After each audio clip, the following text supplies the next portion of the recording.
आज हम बात करने वाले हैं choosing me by Kerry Weekers book के बारे में। मोहित एक ऐसा इंसान था जो हमेशा दूसरों की उम्मीदों और समाज के नियमों के हिसाब से जीता आया था। स्कूल से लेकर नौकरी तक हर एक फैसला उसने इस डर से लिया था कि कहीं लोग उसे गलत न समझ लें। लेकिन अंदर से वो हमेशा अधूरा सा महसूस करता था। कोई भी चीज़ उसे सेटिस्फैक्शन नहीं देती थी। हर दिन वही रूटीन, सुबह उठो, ऑफिस जाओ, घर लौटो और सो जाओ। वो सोचता था कि शायद यही जिंदगी है। एक दिन मोहित एक कैफे में बैठा था, अपने यूजुअल ब्लैक कॉफी के साथ। वो अक्सर कैफे में आता था, बस कुछ सा एस्केप पाने के लिए। उस दिन उसकी नज़र बुक शेल्फ पर पड़ी। वहां एक किताब रखी थी, choicing me, staying true to yourself and living life you want by Kerry Weekers. Title ने उसे इंस्टेंटली अट्रैक्ट किया। उसने किताब उठा ली। पहला पेज खोलते ही उसे पहला लेसन मिला, सेल्फ अवेयरनेस और understanding. Recognize your past experience, triggers, or patterns to heal and make conscious choices to align with your true self. मोहित ने चैप्टर पढ़ना शुरू किया। जैसे जैसे वो किताब के पेजेस पलटता गया, वैसे वैसे उसे ऐसा महसूस हुआ जैसे कोई उसके दिमाग के अंदर झांक रहा हो। वो हर बात खुद से कनेक्ट कर पा रहा था। सेल्फ अवेयरनेस मतलब मुझे अपनी फीलिंग्स और पैटर्न्स को समझना होगा, उसने खुद से सवाल किया। किताब कह रही थी कि इंसान को अपनी पुरानी एक्सपीरियंसेस और हैबिट्स पर ध्यान देना चाहिए। मोहित को लगा कि यह आसान नहीं होगा, लेकिन उसने सोच लिया कि ट्राई करना चाहिए। उस रात घर जाकर मोहित ने एक नोटबुक निकाली और लिखना शुरू किया। सबसे पहले उसने अपनी लाइफ के पुराने एक्सपीरियंसेस के बारे में सोचा। उसे याद आया कि स्कूल के दिनों में जब भी वो कुछ अलग करने की कोशिश करता, लोग उसे जज करने लगते थे। एक बार उसने डिबेट कंपटीशन में पार्टिसिपेट किया था, लेकिन जैसे ही उसने स्टेज पर कदम रखा, क्लासमेट्स ने हंसना शुरू कर दिया। उस दिन उसने फैसला किया था कि वो कभी स्पॉटलाइट में नहीं आएगा। वो सोचने लगा, शायद इसी वजह से मैं हमेशा एवरेज रहना पसंद करता हूँ। न ज़्यादा एम्बिशियस, न ज़्यादा डिफरेंट, बस नॉर्मल। किताब के अगले हिस्से में लिखा था कि सेल्फ अवेयरनेस का मतलब सिर्फ अपने पास्ट को रिकॉग्नाइज करना नहीं है, बल्कि ये भी समझना है कि आपकी कौन सी हैबिट्स या ट्रिगर्स आज भी आपको रोक रहे हैं। मोहित को यह बात समझ आई कि उसका डर और इनसिक्योरिटी आज भी उसे डिसीजन मेकिंग में पीछे खींचते हैं। अगले दिन ऑफिस में एक इंटरेस्टिंग सिचुएशन हुई। उनकी टीम के बॉस ने एक नए प्रोजेक्ट पर काम करने के लिए वॉलंटियर्स मांगे। मोहित का दिल प्रोजेक्ट में इन्वॉल्व होने के लिए एक्साइटेड था, लेकिन उसका दिमाग उसे पीछे खींच रहा था। उसे फिर वही डर महसूस हुआ, अगर मैंने गलती कर दी तो लोग क्या कहेंगे। उसने खुद से एक सवाल पूछा, क्या ये डर मेरे पास्ट से आ रहा है? वो समझ गया कि ये डर उस पुराने इंसिडेंट का रिजल्ट है, जब वो स्टेज पर बोला था और सबने उसे जज किया था। वो डीप ब्रीथ लेकर सोचने लगा, क्या मुझे इस बार कॉन्शियसली एक अलग चॉइस नहीं करनी चाहिए? उसने हाथ उठाया और कहा, मैं इस प्रोजेक्ट पर काम करना चाहता हूँ। उसके टीममेट्स और बॉस कुछ सरप्राइज थे, क्योंकि मोहित अक्सर लो की रहता था। लेकिन उस डिसीजन ने उसे इंटरनली एक छोटी सी जीत का एहसास दिया। उस रात उसने फिर से नोटबुक खोली। उसने लिखा, आज मैंने अपने पास ट्रिगर को पहचान कर उसे ओवरकम किया। मैं स्केयर्ड था, लेकिन मैंने कॉन्शियसली एक अलग चॉइस की। शायद ये जर्नी मुश्किल होगी, लेकिन मैं इसे कंटिन्यू करना चाहता हूँ। मोहित ने अपनी किताब का पहला लेसन पूरी तरह से अप्लाई करना शुरू कर दिया। वो हर छोटी बड़ी सिचुएशन में खुद से सवाल करता, क्या ये डिसीजन मेरी कॉन्शियस चॉइस है या मेरा पास्ट मुझे कंट्रोल कर रहा है? धीरे धीरे उसे समझ में आने लगा कि उसकी जिंदगी की कई हैबिट्स और फियर्स उसके पुराने एक्सपीरियंसेस का नतीजा है। एक दिन मोहित की दोस्त अंशिका उससे मिलने आई। वो काफी समय बाद उसे मिल रही थी। उसने मोहित से पूछा, तू इतना खोया खोया क्यों रहता है? पहले तो तुझसे बात करना इतना इजी लगता था, अब ऐसा लगता है कि तू कुछ छुपा रहा है। मोहित ने गहरी सांस ली और उसे सब कुछ बताया। उसने किताब के बारे में, सेल्फ अवेयरनेस के बारे में और अपने पैटर्न्स को पहचानने की जर्नी के बारे में बात की। अंशिका ने मुस्कुराते हुए कहा, यार, ये तो सच में कूल चीज़ है। हम सब अपनी ही पैटर्न्स में फंसे रहते हैं, लेकिन कभी सोचते ही नहीं कि इससे बाहर कैसे निकलें। शायद मुझे भी ये किताब पढ़नी चाहिए। मोहित ने कहा, एक बार ट्राई कर, ये आसान नहीं है, लेकिन जब आप अपने अंदर झांकने लगते हो तो चीजें क्लियर होने लगती हैं। और हाँ, अनकंफर्टेबल भी। शिका ने कहा, अनकंफर्टेबल तो होगा ही। अपने आप से फेस करना कोई इजी काम नहीं है, लेकिन लगता है कि तू सही डायरेक्शन में है। मोहित की जर्नी अभी शुरू ही हुई थी। उसे एहसास हुआ कि यह प्रोसेस ओवरनाइट नहीं होगा, लेकिन उसने डिसाइड कर लिया था कि वो खुद को समझने और अपनी जिंदगी को कॉन्शियसली क्रिएट करने के लिए रेडी है। उसने किताब के अगले चैप्टर को खोलने की सोची, लेकिन उसने पहले खुद से वादा किया कि जब तक पहला लेसन पूरी तरह से उसकी जिंदगी में इंटीग्रेट नहीं होगा, वो आगे नहीं बढ़ेगा। उसने धीरे धीरे खुद को अपने पुराने बिलीफ्स और पैटर्न से बाहर निकालने का काम शुरू कर दिया। आगे क्या होगा, ये सोचकर मोहित कुछ एक्साइटेड भी था और नर्वस भी। लेकिन अब वो अपनी जिंदगी को कॉन्शियसली जीने की कोशिश कर रहा था।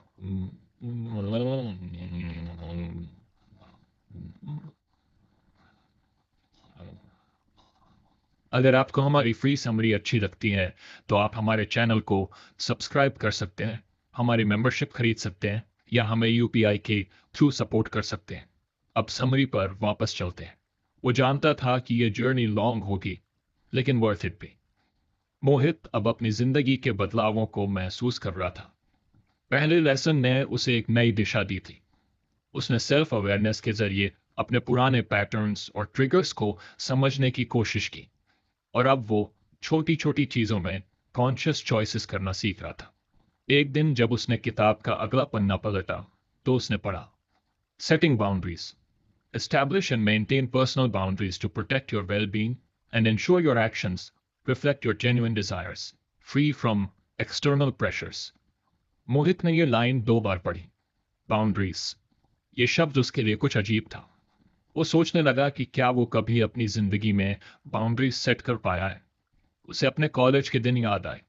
वो हमेशा ऐसा इंसान था जो हाँ कह देता था, भले ही उसका मन ना हो। कोई नोट्स मांगता तो वो पूरी रात जाग कर तैयार करता। कोई उसकी मदद चाहता तो अपना सारा काम छोड़ देता।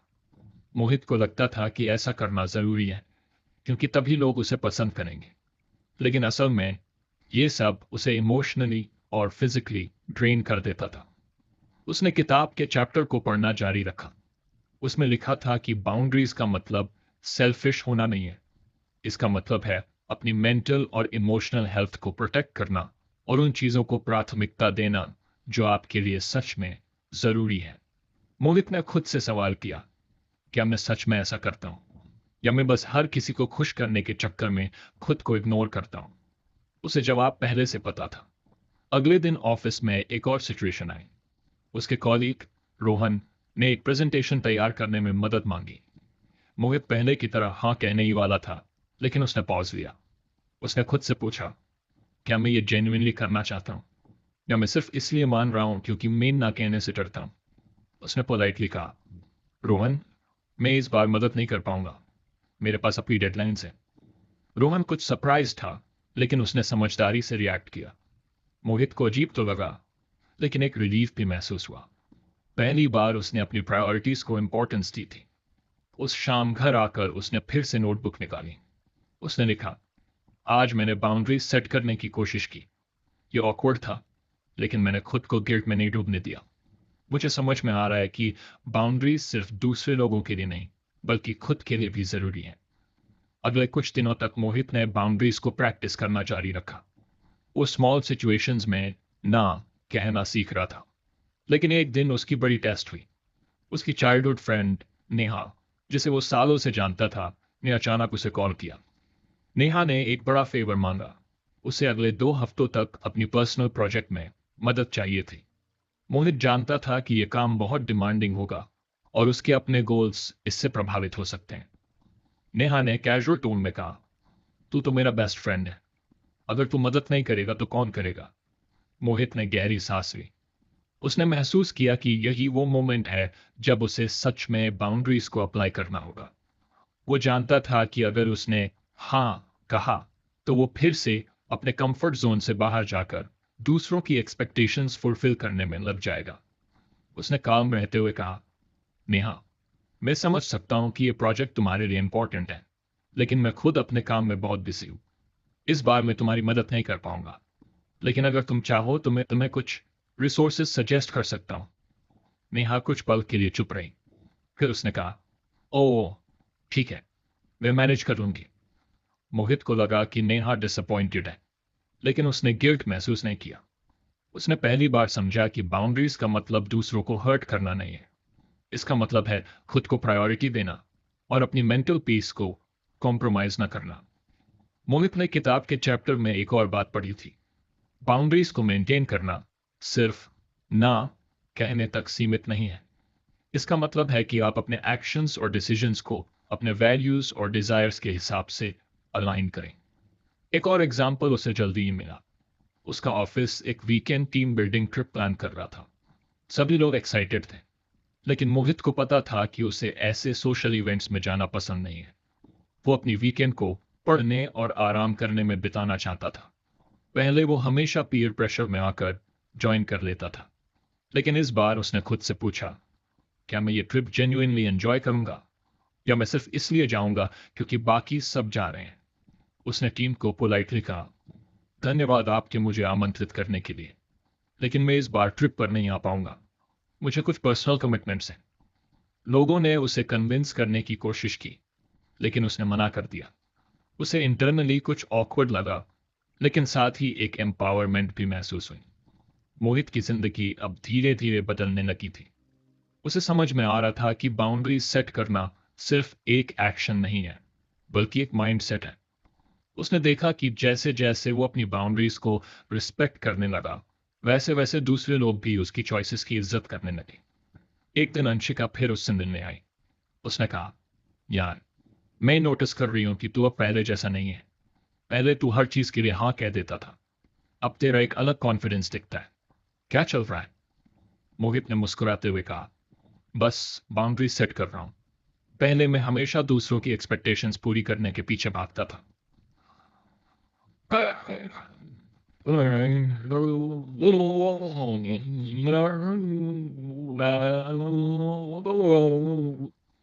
लेकिन अब मैंने सीखा है कि खुद को प्रायोरिटी देना सेल्फिशनेस नहीं है, ये सेल्फ रिस्पेक्ट है। अंशिका ने कहा, लेकिन क्या ये कुछ मुश्किल नहीं है? मतलब, लोग हर्ट नहीं होते जब तू उन्हें मना करता है। मोहित ने कहा, शुरुआत में ऑकवर्ड लगता है, लेकिन जब आप दूसरों को एक्सप्लेन करते हो कि आप क्यों ना कह रहे हो, तो ज्यादातर लोग समझ जाते हैं। और जो नहीं समझते, वो शायद आपकी बाउंड्रीज की इज्जत करने लायक ही नहीं है। अंशिका ने उसकी बात पर गहरी सोच में सिर हिलाया। शायद मुझे भी बाउंड्रीज पर काम करना चाहिए। मैं भी हर वक्त लोगों को खुश करने की कोशिश में खुद को इग्नोर कर देती हूँ। मोहित ने उसे एनकरेजमेंट दिया, स्टार्ट स्मॉल। हर सिचुएशन में खुद से पूछ, क्या ये डिसीजन मेरी ट्रू डिजायर्स के साथ अलाइन करता है? धीरे धीरे यह हैबिट बन जाएगी। उस रात मोहित ने अपनी नोटबुक में लिखा, बाउंड्रीज सेट करना आसान नहीं है, लेकिन ये मेरे लिए लाइफ चेंजिंग साबित हो रहा है। मैंने लोगों को मना करना सीखा है और गिल्ट से बाहर आना शुरू किया है। मुझे अब समझ में आ रहा है कि बाउंड्रीज मेरी जिंदगी को प्रोटेक्ट करने का एक तरीका है। अब मोहित ने किताब के अगले चैप्टर की ओर देखना शुरू कर दिया। उसे पता था कि यह जर्नी लंबी है और हर लेसन उसके अंदर एक नया बदलाव लाने वाला है। उसने खुद से वादा किया कि वो इस प्रोसेस को पेशेंस और कमिटमेंट के साथ कंटिन्यू करेगा। मोहित अब अपनी जिंदगी के हर कदम पर बदलाव महसूस कर रहा था। सेल्फ अवेयरनेस और बाउंड्रीज सेट करने ने उसे एक नई क्लैरिटी दी थी। उसने धीरे धीरे लोगों के एक्सपेक्टेशन से खुद को अलग करना सीखा और अपनी चॉइसेस को कॉन्शियसली अलाइन करना शुरू किया।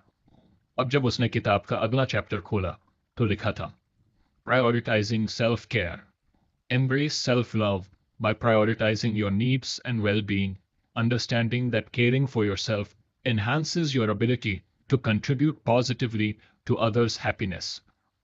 मोहित ने खुद से एक बार फिर सवाल किया, क्या मैं सच में सेल्फ केयर करता हूं? वो ऑनेस्टली जवाब देने की कोशिश कर रहा था, और जो जवाब आया वो उसे कुछ अनकंफर्टेबल कर गया। मोहित ने महसूस किया कि सेल्फ केयर को उसने हमेशा गलत समझा था। उसे लगता था कि सेल्फ केयर मतलब लग्जरी, जैसे किसी एक्सपेंसिव स्पा में जाना या किसी बड़ी छुट्टी पर जाना। लेकिन उसने कभी यह नहीं सोचा था कि सेल्फ केयर का मतलब हर रोज छोटी छोटी चीजों में खुद का ख्याल रखना है। उस दिन उसने किताब के चैप्टर में आगे पढ़ा, उसमें लिखा था कि सेल्फ केयर का मतलब है अपने फिजिकल, मेंटल और इमोशनल हेल्थ को प्रायोरिटी देना। इसका मतलब यह समझना है कि अगर आप खुद को रिचार्ज नहीं करेंगे, तो आप दूसरों के लिए भी कुछ बेहतर नहीं कर पाएंगे। उसने उसी दिन खुद के लिए कमिटमेंट किया। वो अपनी जिंदगी में सेल्फ केयर को कॉन्शियसली प्रैक्टिस करेगा। अगले दिन सुबह मोहित ने अलार्म बजने पर स्नूज का बटन दबाने के बजाय जल्दी उठने का फैसला किया। उसने अपने डे की शुरुआत एक कप ग्रीन टी और कुछ स्ट्रेचिंग से की। पहले वो उठते ही फोन चेक करता था और ऑफिस के ईमेल्स में डूब जाता था। लेकिन इस बार उसने खुद को कुछ पॉज दिया। उसने सोचा, सेल्फ केयर शायद ऐसे ही छोटे छोटे स्टेप्स से शुरू होता है। ऑफिस में उस दिन काफी काम था। डेडलाइंस टाइट थी और प्रेशर हाई। पहले मोहित बिना रुके काम करता रहता, लेकिन इस बार उसने हर 2 घंटे में 10 मिनट का ब्रेक लेने का फैसला किया। उसने अपनी वाटर बॉटल रिफिल की, कुछ वॉक किया और कुछ गहरी सांसें ली। शाम को जब ऑफिस का काम खत्म हुआ, तो एक कॉलीग ने उसे बियर के लिए ज्वाइन करने को कहा। मोहित ने पहले हमेशा ऐसे ऑफर्स को एक्सेप्ट किया था, चाहे उसका मन हो या ना हो। लेकिन इस बार उसने पोलाइटली मना कर दिया। उसने सोचा, शायद मुझे आज रात कुछ रिलैक्स करना चाहिए, अपने लिए कुछ समय निकालना चाहिए। घर लौटकर मोहित ने अपने फेवरेट बुक को पढ़ना शुरू किया। उसने महसूस किया कि उसे यह बहुत पीसफुल लगा। उसने पहले कभी ये नहीं सोचा था कि बस खुद के साथ समय बिताना भी सेल्फ केयर हो सकता है। अगले कुछ दिनों तक उसने अपने रूटीन में छोटे छोटे बदलाव करना शुरू किया। उसने सुबह जल्दी उठने और रात में जल्दी सोने की आदत बनाई। उसने अपना डाइट इंप्रूव किया और हर रोज 15 मिनट एक्सरसाइज करना शुरू किया। पहले ये सब उसे बोरिंग लगता था, लेकिन अब उसे समझ आ रहा था कि सेल्फ केयर का मतलब बस अपनी फिजिकल नीड्स को बैलेंस करना ही नहीं है, बल्कि अपने मेंटल स्पेस को भी डिक्लटर करना है। एक दिन अंशिका ने उससे पूछा, तू इतना फ्रेश और रिलैक्स कैसे लग रहा है? ऑफिस में सब इतना स्ट्रेस्ड रहते हैं और तू ऐसे बिहेव कर रहा है जैसे सब कुछ सॉर्टेड है। मोहित ने मुस्कुराते हुए कहा, मैंने बस अपनी प्रायोरिटीज बदल ली हैं।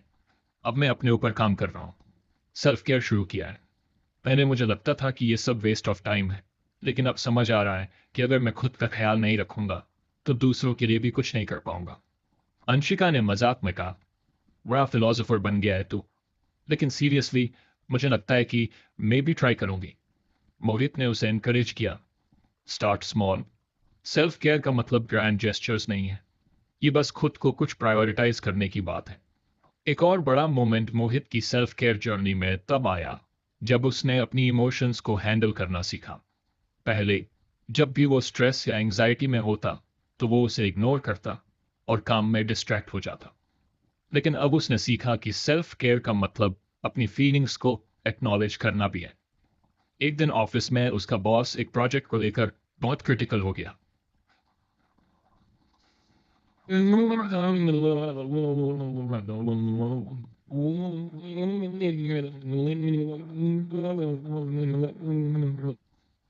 मोहित को बुरा लगा, लेकिन उसने खुद को रिएक्ट करने से रोका।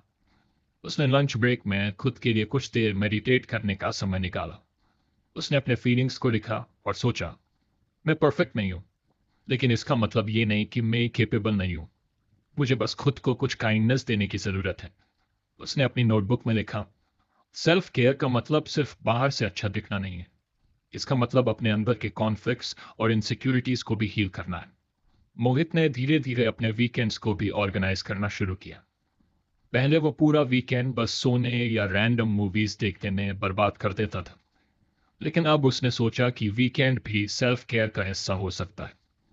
उसने हॉबीज में टाइम देना शुरू किया। उसे पेंटिंग का शौक था, जो उसने स्कूल के बाद छोड़ दिया था। उसने आर्ट सप्लाईज खरीदी और खाली समय में पेंटिंग करने लगा। ये उसे थेराप्यूटिक लगा। एक और चीज उसने सीखी, नो कहना सेल्फ केयर का एक इम्पोर्टेंट हिस्सा है। एक वीकेंड उसकी कजन का बर्थडे था और पूरी फैमिली ने उसे इनवाइट किया था। मोहित को पता था कि वहां जाना सोशली एग्जॉस्टिंग हो सकता है। उसने पोलाइटली मना कर दिया और उस समय को अपनी रेस्ट और हॉबीज के लिए इस्तेमाल किया। पहले उसे लगता था कि ऐसा करने से लोग उसे सेल्फिश समझेंगे, लेकिन अब उसे एहसास हुआ कि जब वो रिचार्ज रहेगा, तभी वो अपने रिलेशनशिप्स को बेहतर तरीके से हैंडल कर पाएगा। अगली बार जब उसकी माँ ने उसे कॉल किया तो उन्होंने कैजुअली पूछा, तो आज का कुछ बदला बदला सा लग रहा है, सब ठीक है ना? मोहित ने कहा, हाँ माँ, बस खुद पर कुछ काम कर रहा हूँ। पहले मैं सबके लिए अवेलेबल रहता था, लेकिन खुद के लिए नहीं। अब मैंने खुद को कुछ प्रायोरिटी देना सीखा है। उसकी माँ ने अप्रूवल में सिर हिलाया। ये अच्छी बात है। जब तक तू खुश रहेगा, सब ठीक रहेगा। मोहित ने अब किताब का अगला चैप्टर खोलने की सोची। उसने खुद से वादा किया कि सेल्फ केयर सिर्फ एक टेम्पोररी फेज नहीं होगा, ये उसकी जिंदगी का हिस्सा बनेगा। उसने महसूस किया कि सेल्फ लव और सेल्फ केयर ही वो फाउंडेशन है जो उसे अपनी जिंदगी को सही डायरेक्शन में ले जाने में मदद करेंगे। अब उसकी जर्नी और भी एक्साइटिंग हो गई थी। उसने खुद को स्ट्रॉन्गर और हैप्पियर महसूस किया। वो जानता था कि अभी और भी लेसन आने बाकी हैं और वो हर कदम पर खुद को एक्सप्लोर करने के लिए तैयार था। मोहित की जिंदगी में धीरे धीरे एक सुकून और क्लैरिटी आ रही थी। सेल्फ अवेयरनेस, बाउंड्रीज और सेल्फ केयर जैसे लेसन्स ने उसे अंदर से मजबूत बना दिया था। वो अब अपनी जिंदगी को खुद के टर्म्स पर जीने की कोशिश कर रहा था। हर छोटी जीत उसे यह एहसास दिला रही थी कि उसका फैसला सही था। अब उसने किताब का अगला चैप्टर खोला। इसमें लिखा था, authentic decision making, make life choices based on your true desires rather than societal expectations, leading to a more fulfilling and meaningful life. मोहित ने ये लाइन पढ़ी और कुछ रुक गया।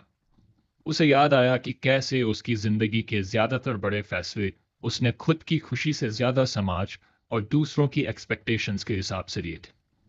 कॉलेज का सब्जेक्ट चुनने से लेकर अपनी नौकरी तक हर बार उसने वही किया जो उसे सही लगता था, न कि वो जो उसे सच में खुश करता। मोहित ने खुद से एक सवाल पूछा, अगर मैं सच में अपनी डिजायर्स के हिसाब से डिसीजंस लेता तो क्या मेरी जिंदगी ऐसी ही होती? उसने अपनी नोटबुक निकाली और लिखा, मैंने कब अपनी डिजायर्स के आधार पर कोई बड़ा फैसला लिया?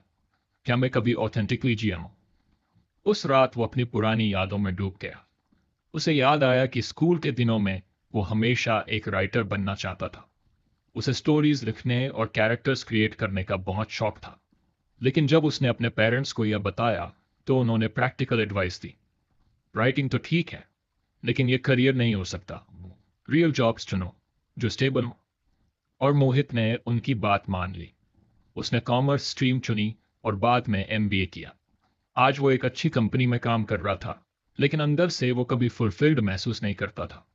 उसने किताब के चैप्टर को और गहराई से पढ़ा। उसमें लिखा था कि ऑथेंटिक डिसीजंस लेने का मतलब है अपने दिल की सुनना और ये समझना कि आप अपनी जिंदगी के डिसीजंस क्यों ले रहे हैं। क्या ये आपके लिए है या बस दूसरों को खुश करने के लिए? अगले दिन ऑफिस में मोहित के बॉस ने उसे बुलाया।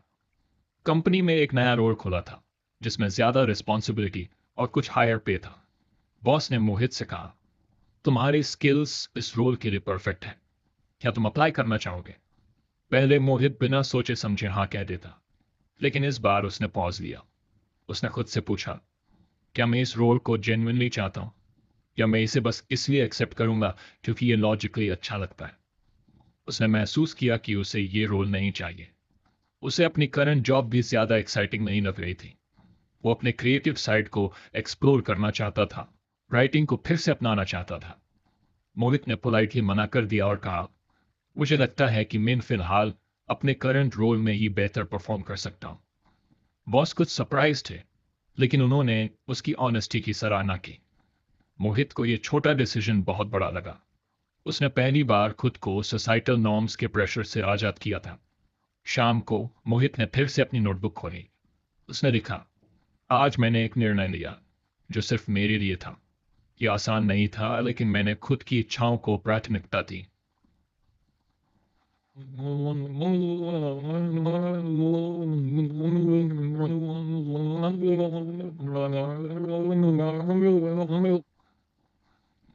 अब मोहित ने अपनी राइटिंग को सीरियसली लेने का फैसला किया। उसने हर सुबह जल्दी उठकर आधे घंटे लिखने की आदत शुरू की।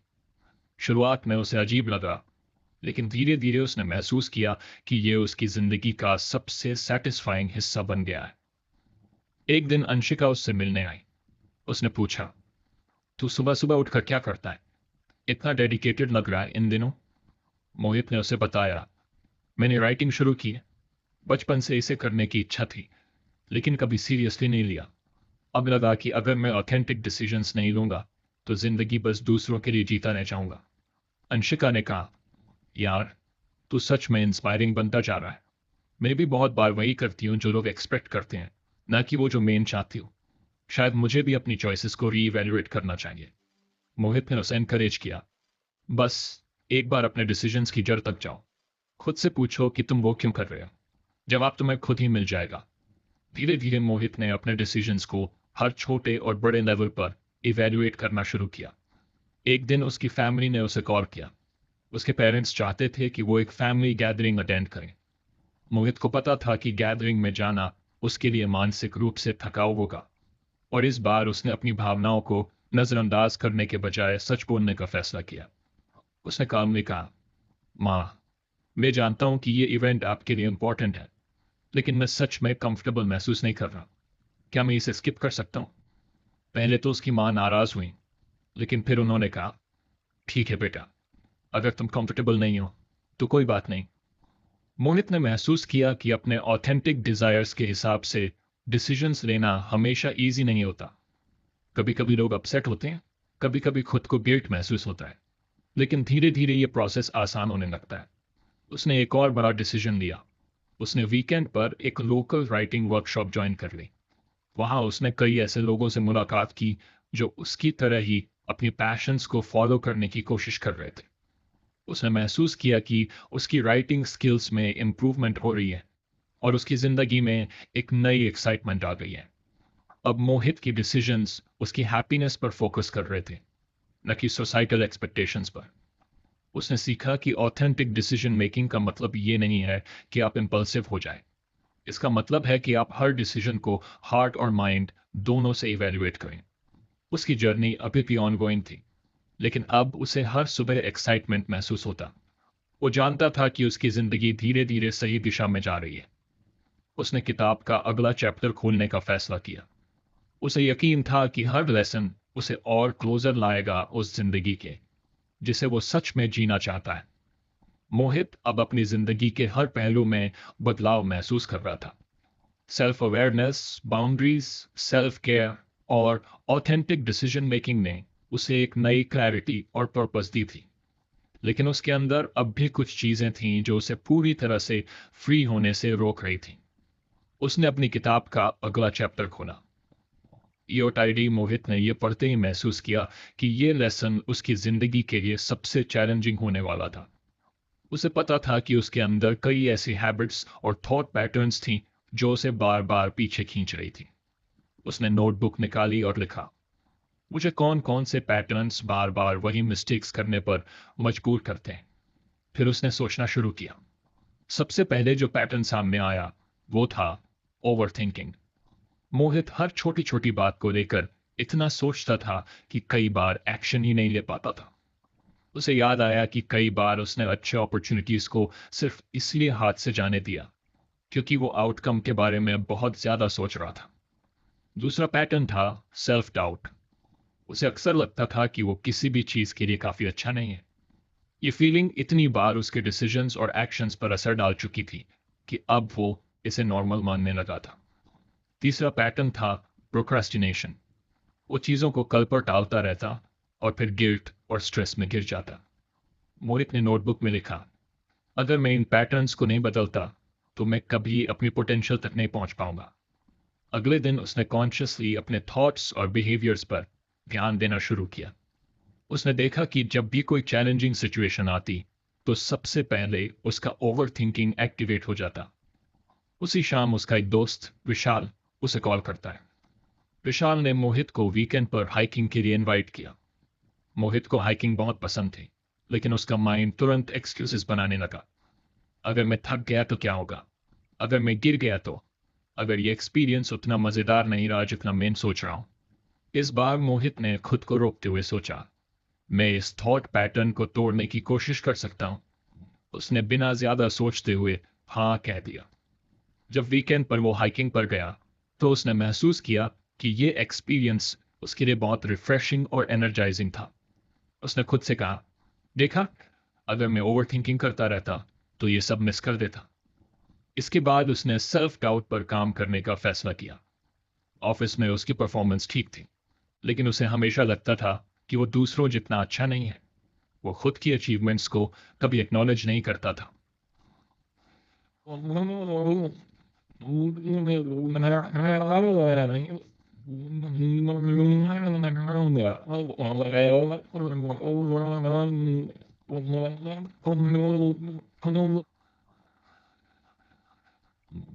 एक दिन उसकी टीम ने एक प्रोजेक्ट को सक्सेसफुली कंप्लीट किया।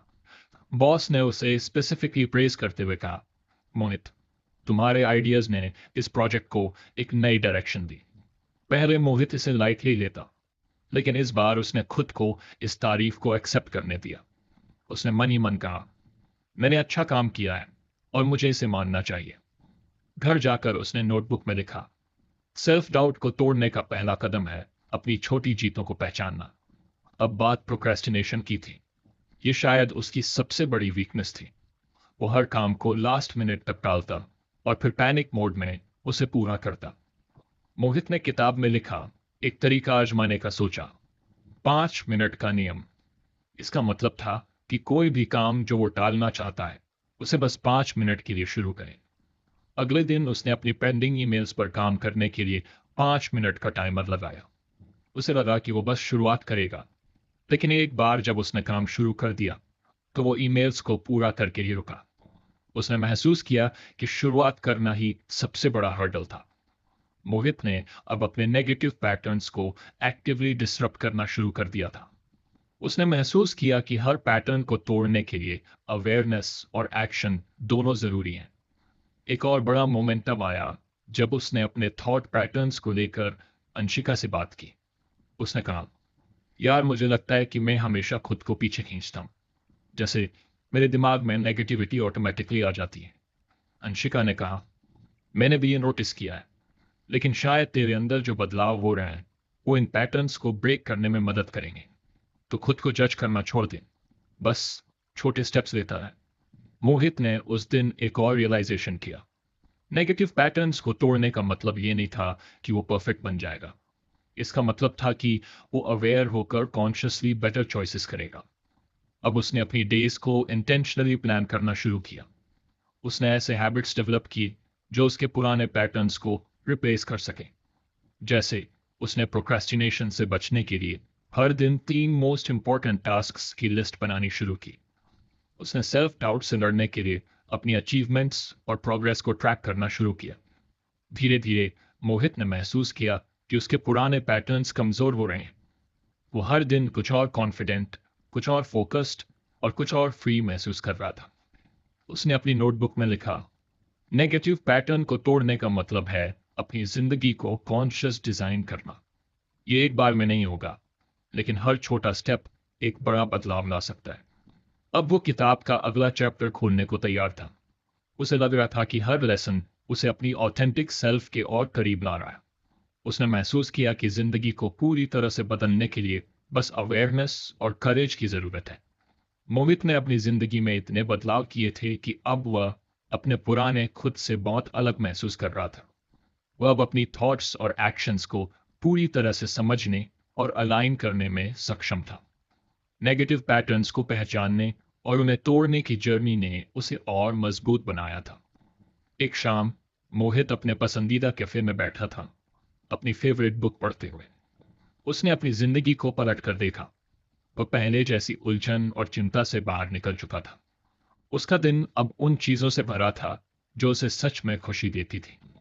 उसने अपनी इच्छाओं के हिसाब से जिंदगी जीना शुरू किया था। कुछ दिन पहले ही उसने अपने दोस्तों से मिलने का फैसला किया था, जहां उसने अपनी जर्नी के बारे में उनसे खुलकर बात की।